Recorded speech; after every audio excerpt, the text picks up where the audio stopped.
Have you ever felt like a game was made specifically for you? The port of Biomutant dropped on Switch last week, and I have found it very difficult to pull myself away from this game. And when I'm not playing, I'm thinking about it. Biomutant is the very rare open world game that compels me to want to explore every inch of its world, find every bit of loot, and finish every last side quest. I am nowhere near 100% finished with Biomutant, but I am well on my way and I am enjoying every second. Spoiler, I love this game.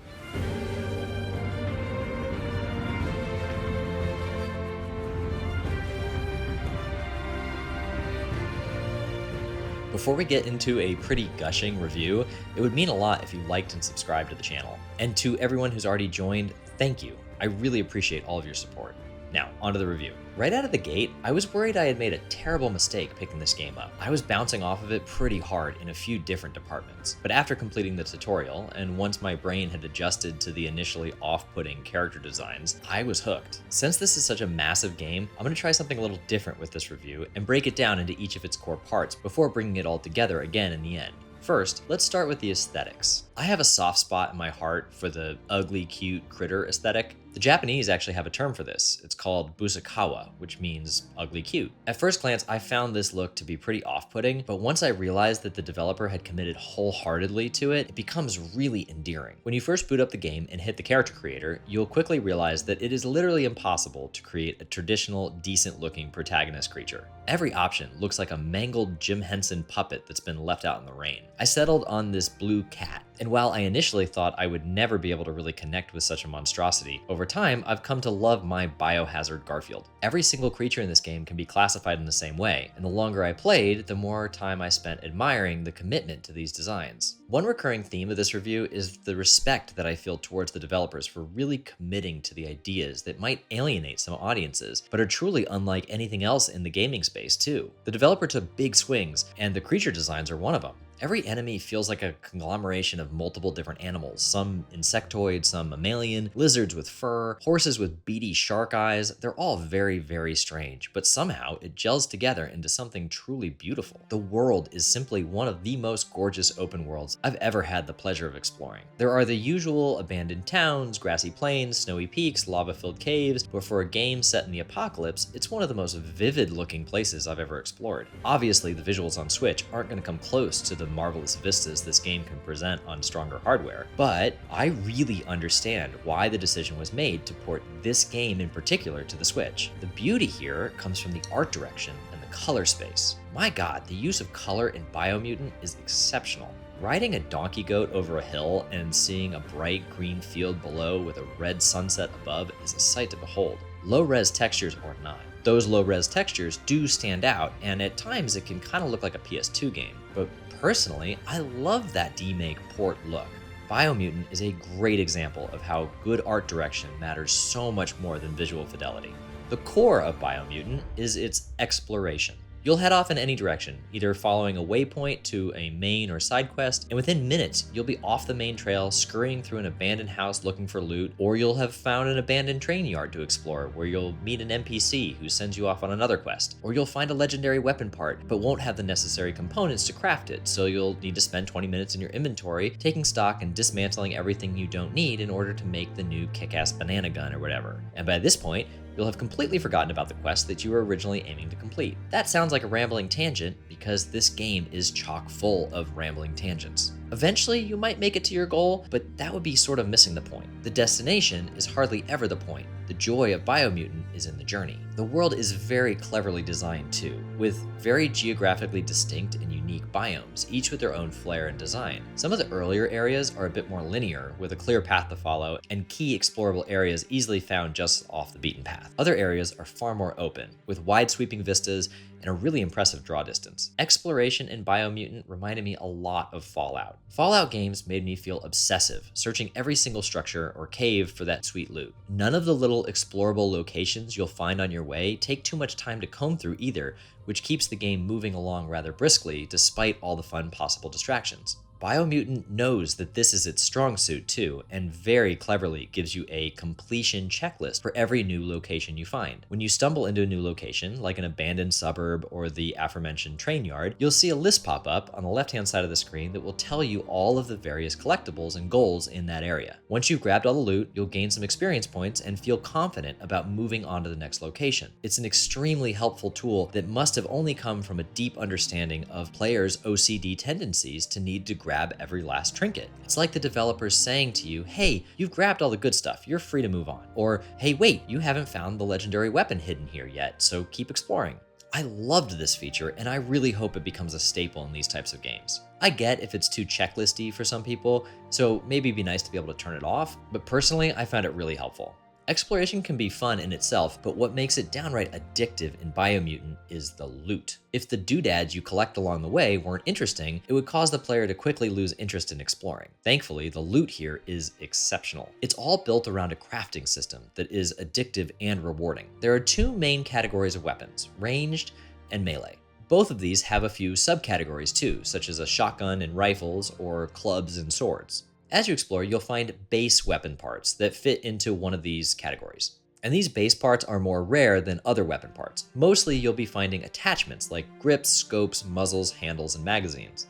So if you want to attach a scope to your shotgun, go for it. Or if you want to use a banana as a handle for your gigantic anime sword, you do you. This mix and match system is extremely fun to tinker around with, and you can create some truly one-of-a-kind monstrosity weapons. And yet, the cobbled together weapons look oddly aligned with the aesthetics of the rest of the game, too. It's like, of course my blue mutant cat has a glowing purple berserk sword and a lightning scope popgun rifle. The same goes for the outfits, too. You'll find tons of shirts, pants, hats, shoulder pads, and backpacks, and each of them is customizable as well. Crafting all of these items requires materials. There are two main ways to get materials. One, by finding totems that you can destroy out in the world, and two, by recycling all of the loot you don't need. So even if you grab a bunch of gear that isn't up to your current level, you can just hop into your inventory and easily break it down into materials that you can use for crafting. You can also upgrade your gear at these floating balloons that you'll find. So if you find a duck helmet you really like, but its stats just aren't up to snuff, you can spend a boatload of materials to make it more competitive. This allows you to play dress up with your hideous mammal without losing the functionality of stronger kit. There are also a menagerie of strange and bewildering mounts that you can ride across the vibrant wasteland. There's a mech, a jet ski, some truly nightmarish looking deer horse things, and some other unexpected and fun additions that I don't want to spoil here. Some mounts are locked to certain locations, which is a bit of a bummer, but there's such a good variety overall that it's not too disappointing. Speaking of variety,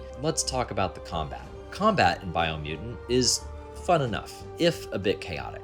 You have ranged and melee combat weapons with a few varieties of each. The combat is fast and fluid, no matter what weapon combo you pick, but after a while, you'll likely end up falling into a pretty predictable routine. Combat typically goes one of two ways. First, there's a combo system, where if you perform 3 unique combos in any encounter, you'll enter sort of a barbarian rage state, which typically will destroy any remaining enemies by the point that you obtain it. Or, you'll dodge and fire your gun until everything stops moving.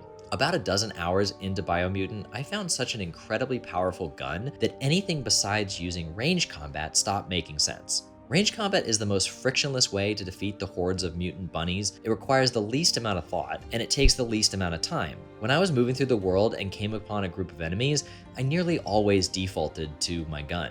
The melee combat can be fun too, but Biomutant doesn't have a proper lock-on, so it always felt a little bit fiddly. Also, this is a minor complaint, but with the two-handed swords, the first attack in the primary combo doesn't bring you forward towards your foes, but for some reason, the second attack does. That means my first swing would almost always hit air, while my second would teleport me to my foe to continue the combo. These should be swapped. When I hit the attack button the first time, it should rubber band me towards the target so the rest of the combos land. I have no idea why this is the case, and it became really annoying the longer I played. Besides the weapons, there are also 2 categories of magic spells, biogenetics and psi powers. You'll unlock each of these using 2 different resources, bio points and psi points. One is found in glowing green chests and the other at pagan altars around the world. Why these are separated into two categories, I really don't know. Both biogenetics and psi powers have a mix of traversal abilities like the psi power levitate, which causes you to fly briefly, and the biogenetic ability fungi, which creates a bounce pad.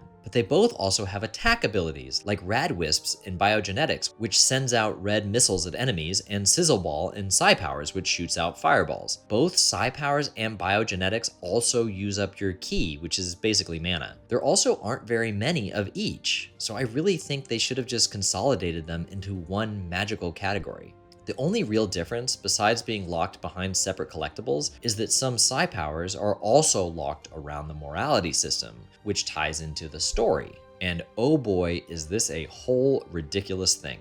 If there is one enormous blunder this game makes, it's with the morality system. Biomutant absolutely did not need a morality system. The story and world of Biomutant doesn't seem built with a morality system in mind, and the whole thing just feels tacked on because open world RPG? The story of the game is that a human corporation poisoned the environment, and after the surviving humans left the planet, animals mutated into the beasts we see in the game. There's a world tree, the center of the world, and there are a handful of world eater monsters gnawing away at the roots of the tree. If the world eaters succeed at eating the tree, everything will die, and it's your job to stop it. Or not. You could just say screw it. Let the world eaters do their thing and allow all life on Earth to meet its end. The game clearly pushes you towards stopping the world eaters, and you'll have to fight them either way, so why give us this choice at all? Morality in games only really works when the incentive for either side is equally compelling. Fallout 3 is the best example of this, allowing for some truly devastatingly evil choices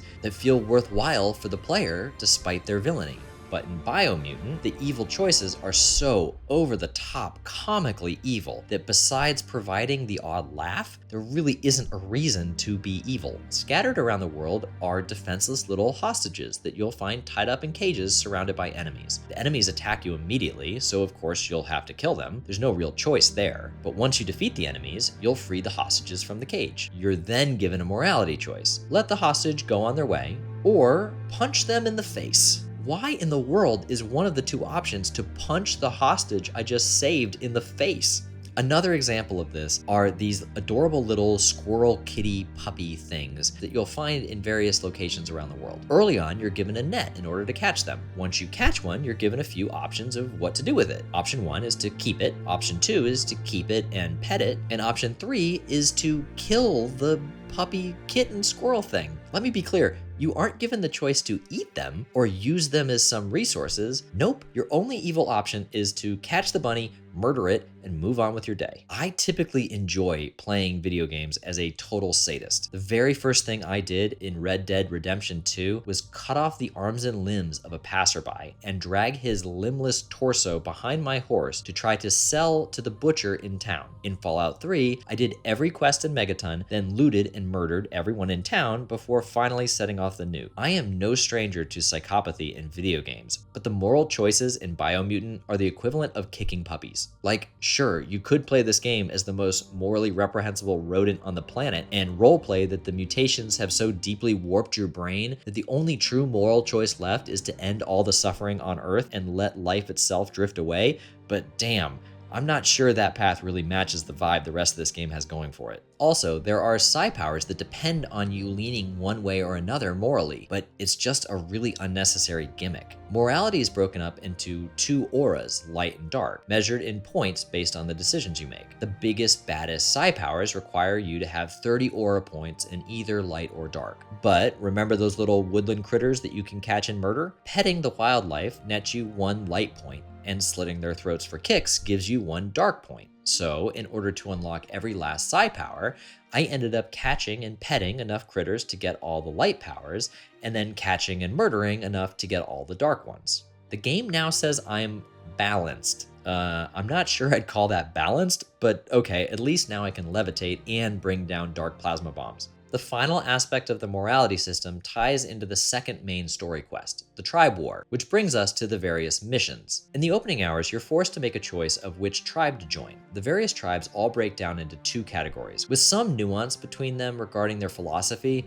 but either a tribe wants to kill the world eaters and save the world, or they want to let the world eaters eat the world and the end. Once you've sided with the tribe, you have to either subdue or conquer the other tribes, which boils down to completing 3 missions per tribe, taking over bases in various ways, and ultimately taking down the tribe leader, called a Sifu here, in their HQ. Upon defeating a few tribe leaders, you're informed that the other tribes are willing to submit to your will, effectively allowing you to skip over the need to conquer the remaining tribes. I chose not to do this, since I enjoyed the tribe missions, but I guess if you hated this part of the game, you could just skip about half of it. The tribe missions are kind of all over the place though. Some of them see you storming a fort, engaging in a couple battles in closed off spaces, and finally confronting the leader of the base. Others have you fixing catapults in some other part of the map, which allows you to conquer the fort without any extra fighting. It just skips to a cutscene and that's it. And others can end just by persuading the Sifu in a dialogue tree. It's a strange mix of mission types. Side quests come in a couple different varieties too, but they're nothing you haven't seen before in other open world adventure games. They're mostly fetch quests, but some are wrapped in a good sense of humor, like collecting poop from giant mole monsters to help design exploding gunpowder, or finding an irradiated carrot to help a man move his home by awakening a giant turtle living beneath his house and using the carrot to lure it to a new location.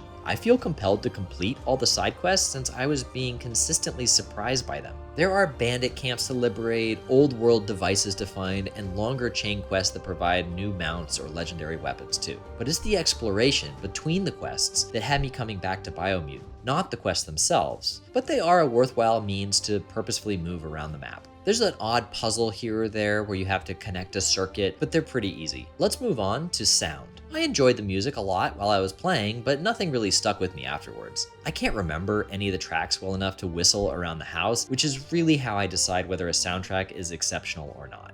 While the music isn't really noteworthy, the dialogue absolutely is. This is another area where Biomutant takes a big swing and sort of hits a flyball. It's up in the air whether this will land for you or not. The entire game is narrated. The creatures talk in a sort of gibberish, and a British narrator translates it for you in third person like a translator would. So it's a lot of, he says this, she thinks that, they say you should, whatever kind of stuff.